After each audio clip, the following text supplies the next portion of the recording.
എല്ലാ വിദ്യാർത്ഥികൾക്കും പുതിയൊരു വീഡിയോയിലേക്ക് സ്വാഗതം. ഈ വർഷത്തെ +1 vocational higher secondary trial allotment result ഇന്ന് പ്രസിദ്ധീകരിക്കും.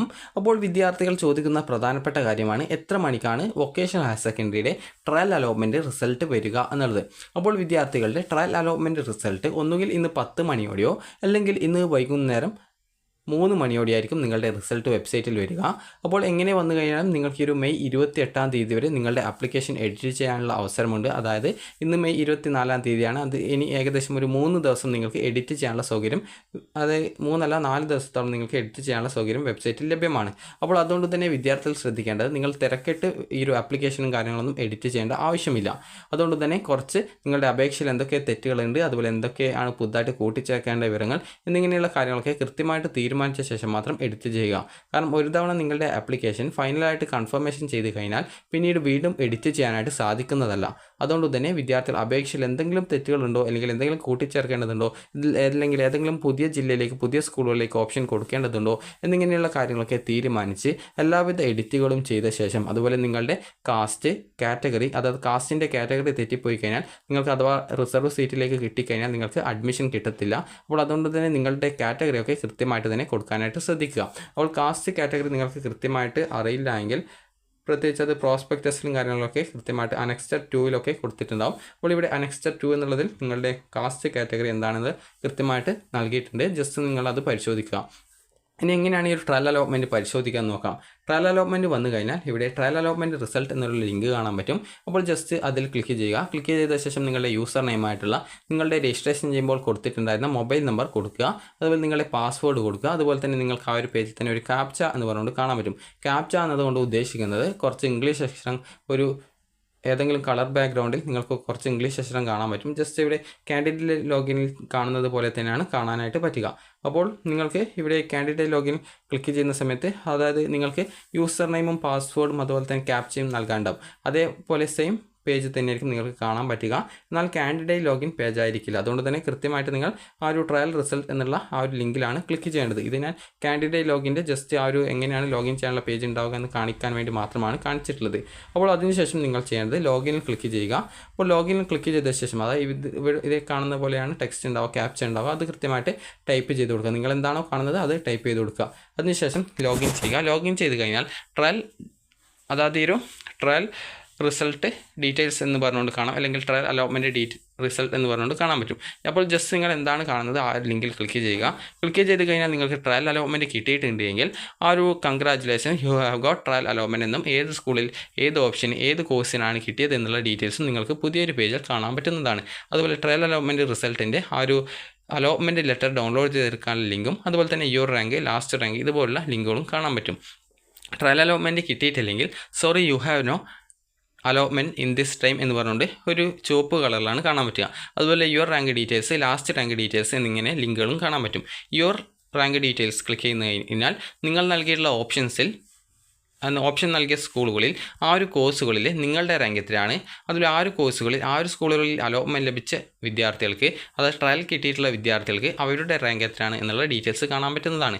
അതുപോലെ തന്നെ ലാസ്റ്റ് റാങ്ക് ഡീറ്റെയിൽസിൽ ക്ലിക്ക് ചെയ്ത് കഴിഞ്ഞാൽ നിങ്ങൾ പുതുതായിട്ട് മറ്റേതെങ്കിലും സ്കൂളുകളിലേക്ക് ഓപ്ഷൻ നൽകാൻ ഉദ്ദേശിക്കുന്നുണ്ടെങ്കിൽ ആ ഒരു സ്കൂളുകൾ സെലക്ട് ചെയ്ത് നിങ്ങൾക്ക് ആ ഒരു സ്കൂളുകളിലെ കോഴ്സ് സെലക്ട് ചെയ്യുന്ന സമയത്ത് നിങ്ങൾക്ക് അവിടെ അലോട്ട്മെൻറ്റ് കിട്ടാൻ എത്രത്തോളം സാധ്യത ഉണ്ട് എന്നുള്ളത് നിങ്ങൾക്ക് സിമ്പിളായിട്ട് തന്നെ മനസ്സിലാക്കാൻ സാധിക്കുന്നതായിരിക്കും.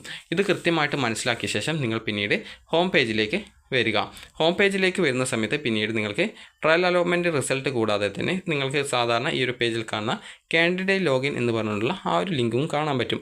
അപ്പോൾ ജസ്റ്റ് നിങ്ങൾ ചെയ്യേണ്ടത് ആ ഒരു കാൻഡിഡേറ്റ് ലോഗിൻ പേജിൽ, അതായത് ഇവിടെ നിങ്ങൾക്ക് ആപ്ലിക്കേഷൻ എഡിറ്റ് ചെയ്യണമെങ്കിൽ കാൻഡിഡേറ്റ് ലോഗിനിൽ ക്ലിക്ക് ചെയ്യണം. വീണ്ടും വന്നിട്ട് ക്ലിക്ക് ചെയ്യണം. അപ്പോൾ ട്രയൽ അലോട്ട്മെൻറ്റ് റിസൾട്ട് അറിയാനായിട്ട് ട്രയൽ അലോട്ട്മെൻറ്റ് റിസൾട്ട് എന്നുള്ള ലിങ്ക് വരും, അതിലാണ് ക്ലിക്ക് ചെയ്യേണ്ടത്. അതുപോലെ നിങ്ങളുടെ ആപ്ലിക്കേഷൻ എഡിറ്റ് ചെയ്യണമെങ്കിൽ കാൻഡിഡേറ്റ് ലോഗിനിലാണ് ക്ലിക്ക് ചെയ്യേണ്ടത്. അപ്പോൾ ഈ ഒരു കാൻഡിഡേറ്റ് ലോഗിനിൽ ക്ലിക്ക് ചെയ്ത ശേഷം നിങ്ങളുടെ യൂസർ നെയിമായിട്ടുള്ള മൊബൈൽ നമ്പറും അതുപോലെ തന്നെ പാസ്വേഡും അതുപോലെ തന്നെ ആക്സസ് കോഡല്ല, ജസ്റ്റ് അവിടെ കാണുന്ന ക്യാപ്ച എന്ന് പറഞ്ഞുകൊണ്ടുള്ള കുറച്ച് ഇംഗ്ലീഷ് അക്ഷരം, അതായത് ഇവിടെ കാണാം ഇംഗ്ലീഷ് അക്ഷരം, അത് കൃത്യമായിട്ട് ഇവിടെ ടൈപ്പ് ചെയ്ത് കൊടുക്കുക. അത് ടെക്സ്റ്റ് ഫ്രം ഇമേജ് എന്നുള്ളിടത്ത് ടൈപ്പ് ചെയ്ത് കൊടുക്കുക. അതിനുശേഷം ലോഗിൻ ചെയ്യുക. ലോഗിൻ ചെയ്ത ശേഷം നിങ്ങൾക്ക് കാണാൻ സാധിക്കുന്നതാണ് എഡിറ്റ് ആപ്ലിക്കേഷൻ എന്നുള്ള ഒരു ലിങ്ക് കാണാൻ പറ്റും. അപ്പോൾ ജസ്റ്റ് നിങ്ങൾ അതിൽ ക്ലിക്ക് ചെയ്യുക. ക്ലിക്ക് ചെയ്യുന്ന സമയത്ത് നിങ്ങൾക്ക് സെൻഡ് OTP എന്ന് പറഞ്ഞുള്ള ഒരു മെസ്സേജ് വരും. അപ്പോൾ ആ ഒരു സെൻഡ് OTPയിൽ ക്ലിക്ക് ചെയ്യുക. അപ്പോൾ നിങ്ങൾ രജിസ്ട്രേഷൻ ചെയ്യുമ്പോൾ നൽകിയ മൊബൈൽ നമ്പറിലേക്ക് ആ ഒരു OTP വരും. അത് കൃത്യമായിട്ട് നിങ്ങൾ ടൈപ്പ് ചെയ്ത് കൊടുക്കുക, സബ്മിറ്റ് ചെയ്യുക. സബ്മിറ്റ് ചെയ്യുന്നതോടുകൂടി നിങ്ങളുടെ ആപ്ലിക്കേഷൻ്റെ എഡിറ്റ് ചെയ്യാനുള്ള പേജിലേക്ക് പോകുന്നതാണ്. അപ്പോൾ ആ ഒരു എഡിറ്റ് ചെയ്യാനുള്ള പേജിലേക്ക് പോയ ശേഷം വിദ്യാർത്ഥികൾക്ക് നിങ്ങളുടെ ആപ്ലിക്കേഷനിലെ നിങ്ങളുടെ പേരൻസിൻ്റെ പേര്, അഡ്രസ്സ്, അതുപോലെ തന്നെ നിങ്ങളുടെ പേര്, അതുപോലെ തന്നെ നിങ്ങളുടെ അഡ്രസ്സ് ഡീറ്റെയിൽസുകൾ, അതുപോലെ നിങ്ങളുടെ കാസ്റ്റ് കാറ്റഗറി, കാസ്റ്റ്, റിലീജിയൻ, അതുപോലെ നിങ്ങളുടെ co curricular activities, extra curricular activities, certificate details എന്നിങ്ങനെയുള്ള എല്ലാവിധ ഡീറ്റെയിൽസും തിരുത്താൻ പറ്റും. അതുപോലെ തന്നെ നിങ്ങൾ നൽകിയിട്ടുള്ള സ്കൂൾ കോഴ്സ് ഓപ്ഷനുകൾ നിങ്ങൾക്ക് വേണമെങ്കിൽ എഡിറ്റ് ചെയ്യാനായിട്ട് സാധിക്കുന്നതാണ്. ഇങ്ങനെ നിങ്ങൾ ആപ്ലിക്കേഷനിലെ എല്ലാവിധ ഡീറ്റെയിൽസും അതുപോലെ തന്നെ റിസർവേഷൻ ഡോക്യുമെൻറ്റ്സ് എന്തെങ്കിലും ഉണ്ടെങ്കിൽ അത് അതിൻ്റെ ഡീറ്റെയിൽസ് അപ്ലോഡ് ചെയ്ത് കൊടുക്കാനും ഒക്കെ സാധിക്കുന്നതാണ്. ഇത്രയുമൊക്കെ നിങ്ങൾ നൽകിയ ശേഷം നിങ്ങൾ ഫൈനൽ സബ്മിറ്റ് ചെയ്യും മുമ്പായിട്ട് നിങ്ങൾക്ക് ഒരു പച്ച കളറിൽ പ്രിവ്യൂ പേജ് കാണാൻ പറ്റും. അപ്പോൾ വിദ്യാർത്ഥികൾ പ്രിവ്യൂ പേജ് പരിശോധിച്ച് പച്ച കളറിലോ അല്ലെങ്കിൽ വേറെ ഏതെങ്കിലും കളറിലോ ആയിരിക്കും പ്രിവ്യൂ പേജ് കാണാൻ പറ്റുക. പ്രിവ്യൂ പേജ് എങ്ങനെയാണെന്ന് മനസ്സിലാക്കുകയെന്ന് ചോദിച്ചു കഴിഞ്ഞാൽ പ്രിവ്യൂ പേജിൽ ഓരോ സെഷൻ്റെ നേരെയും ഇതുപോലെ ജസ്റ്റ് ഒരു ബോക്സ് കാണാൻ പറ്റും. അതിൽ ഇപ്പോൾ കാൻഡിഡേറ്റ് ഡീറ്റെയിൽസിൻ്റെ ആ ഒരു സെഷൻ ആണെങ്കിൽ ഇവിടെ എഡിറ്റ് കാൻഡിഡേറ്റ് ഡീറ്റെയിൽസ്, അതുപോലെ തന്നെ നിങ്ങളുടെ SSLCയുടെ ആ ഒരു സ്കോറിൻ്റെ ഏതാണെങ്കിൽ എഡിറ്റ് ആ ഒരു മാർക്ക് ഡീറ്റെയിൽസ് എന്നിങ്ങനെയൊക്കെ പറഞ്ഞുകൊണ്ടായിരിക്കും അവിടെ പേര് കൊടുത്തിട്ടുണ്ടാവും. അപ്പോൾ നിങ്ങൾക്കത് ഒരു പ്രിവ്യൂ പേജാണെന്ന് മനസ്സിലാക്കാം. അത് എല്ലാ പേജും സെയിം, അതായത് ഏകദേശം കണ്ടിന്യൂസ് ആയിട്ടുള്ള രീതിയിലാണ് ഉണ്ടാവുക. അപ്പോൾ നിങ്ങൾക്ക് അതുപോലെ തന്നെ അത് കൃത്യമായിട്ട് മനസ്സിലാക്കാനായിട്ട് അതിന് ഇതുപോലെ ഒരു ചെക്ക് ബോക്സ് ഉണ്ടാവും. അതുപോലെ തന്നെ ഇവിടെ സബ്മിറ്റ് എന്നുള്ളൊരു ഓപ്ഷൻ ഉണ്ടാവും. അപ്പോൾ അങ്ങനെയാണെങ്കിൽ അത് നിങ്ങൾക്ക് പ്രിവ്യൂ പേജാണെന്ന് മനസ്സിലാക്കാം. അപ്പോൾ ആ ഒരു പേജിൽ കൃത്യമായിട്ട് നിങ്ങൾ പരിശോധിക്കുക. എവിടെയെങ്കിലും തെറ്റുണ്ടെങ്കിൽ സൈഡിലുള്ള എഡിറ്റ് എന്ന് പറഞ്ഞിട്ടുള്ള ഒരു പെൻസിൽ ഐക്കണോട് കൂടിയുള്ള, അതായത് ഒരു പെൻസിലിൻ്റെ സിമ്പിൾ ഉണ്ടാവും. അപ്പോൾ ജസ്റ്റ് അതിൽ ക്ലിക്ക് ചെയ്ത് നിങ്ങൾക്ക് ആ ഒരു വിവരങ്ങൾ എഡിറ്റ് ചെയ്യാവുന്നതും വീണ്ടും നിങ്ങൾക്ക് സബ്മിറ്റ് ചെയ്ത് പ്രിവ്യൂ പേജിലേക്ക് വീണ്ടും വരാവുന്നതും പിന്നീട് നിങ്ങൾക്ക് എന്തെങ്കിലും തെറ്റുകൾ ഉണ്ട് ഒന്ന് ചെക്ക് ചെയ്ത് വീണ്ടും എന്തെങ്കിലും ഉണ്ടെങ്കിൽ തിരുത്താവുന്നതും ആണ്. ഇങ്ങനെ എല്ലാവിധ തെറ്റുകളും അതുപോലെ എന്തെങ്കിലും കൂട്ടിച്ചേർക്കലുകളൊക്കെ ഉണ്ടെങ്കിൽ എല്ലാവിധ കാര്യങ്ങളും അതുപോലെ ഓപ്ഷൻസ് ഉൾപ്പെടെയുള്ള ആഡ് ചെയ്യൽ ഉൾപ്പെടെയുള്ള കാര്യങ്ങളൊക്കെ ചെയ്ത ശേഷം ഇനി യാതൊരുവിധ എഡിറ്റുകളും ചെയ്യേണ്ട ആവശ്യമില്ല. കാസ്റ്റും കാറ്റഗറിയും റിലീജിയനും എല്ലാം ശരിയാണ്. അതുപോലെ പാരൻസിൻ്റെ പേരും കാര്യങ്ങളും അഡ്രസ്സും അതുപോലെ തന്നെ ഗ്രാമപഞ്ചായത്ത്, പഞ്ചായത്ത് ഇതുപോലുള്ള ഡീറ്റെയിൽസൊക്കെ കറക്റ്റാണ്, താലൂക്കൊക്കെ കറക്റ്റാണ് എന്നുള്ളത് എല്ലാം കൺഫേം ആയി കഴിഞ്ഞാൽ എല്ലാം ഓക്കെ ആണ്, എല്ലാം ശരിയാണെങ്കിൽ നിങ്ങൾക്ക് ഫൈനൽ കൺഫർമേഷൻ ചെയ്യാവുന്നതാണ്. ഈ ഒരു ഫൈനൽ കൺഫർമേഷൻ ചെയ്തതോടുകൂടി നിങ്ങളുടെ ആപ്ലിക്കേഷൻ കംപ്ലീറ്റ് ആയി. പിന്നീട് ഫസ്റ്റ്, സെക്കൻഡ്, തേർഡ് അലോട്ട്മെൻറ്റ് വരെ ഈ ഒരു ഓപ്ഷനുകളും ഈ ഒരു ഡീറ്റെയിൽസ് വെച്ചിട്ടാണ് നിങ്ങളെ അലോട്ട്മെൻറ്റിനായിട്ട് പരിഗണിക്കുക. അപ്പോൾ അതുകൊണ്ട് തന്നെ അപേക്ഷയിൽ ഒരു തവണ കൺഫർമേഷൻ ചെയ്യും മുമ്പായിട്ട് എല്ലാവിധ ഡീറ്റെയിൽസും കൃത്യമാണ് എന്ന് ഉറപ്പുവരുത്തുക. കാരണം ഒരു തവണ നിങ്ങളുടെ ആപ്ലിക്കേഷൻ കൺഫേം ചെയ്ത് കഴിഞ്ഞാൽ പിന്നീട് യാതൊരു കാരണവശാലും ആപ്ലിക്കേഷൻ എഡിറ്റ് ചെയ്യാനായിട്ട് സാധിക്കുന്നതല്ല.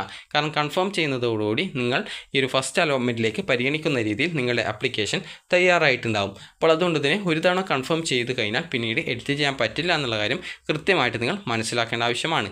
അപ്പോൾ മെയ് 28-ാം തീയതി വരെ ഈ ഒരു രീതിയിൽ നിങ്ങൾക്ക് നിങ്ങളുടെ ആപ്ലിക്കേഷൻ നിങ്ങൾക്ക് കൺഫർമേഷൻ ചെയ്യാൻ അവസരമുണ്ട്. അതുകൊണ്ട് തന്നെ നിങ്ങൾ ആപ്ലിക്കേഷൻ പെട്ടെന്ന് പോയിട്ട് എഡിറ്റ് ചെയ്ത് കൺഫേം ചെയ്യേണ്ട ആവശ്യമൊന്നുമില്ല. നിങ്ങൾ കുറച്ച് സാവധാനം എന്തൊക്കെ തെറ്റുകളുണ്ട് എന്നുള്ള കാര്യങ്ങളൊക്കെ കൃത്യമായിട്ട് മനസ്സിലാക്കിയ ശേഷം മാത്രം എഡിറ്റ് ചെയ്യാൻ ശ്രമിച്ചാൽ മതിയാകും.